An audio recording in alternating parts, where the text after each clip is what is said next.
حسین حسین حسین حسین حسین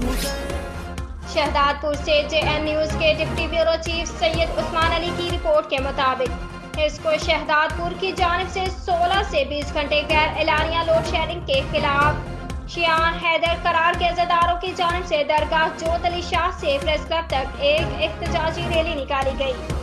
rally کے شرکاء سے چیئرمین عزاداری فروغ اور فہد وسان نے خطاب کرتے کہا کہ ماہ محرم دن اور رات میں بجلی بند کی گئی تو ماتمی جلوس دھرنا دیں گے، تو ہسکو کے نااہل افسر یہ دھرنا برداشت نہیں کر سکیں گے، اس لیے وہ شہدادپور میں اعلانیہ اور غیر اعلانیہ لوڈ شیڈنگ سے باز آ جائیں۔ انہوں نے کہا اسسٹنٹ کمشنر سے میٹنگ کے دوران یقین دلایا تھا کہ دن میں غیر اعلانیہ لوڈ شیڈنگ نہیں ہوگی، مگر ہسکو افسران ہٹ دھرمی کا مظاہرہ کرتے مبینہ رشوت کے عوض کاٹن فیکٹری مالکان کو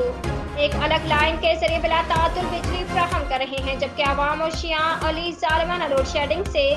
سخت اذیت میں مبتلا ہیں۔ انہوں نے SDO ہسکو بابڈا کو فوری معطل کرنے کا مطالبہ بھی کیا۔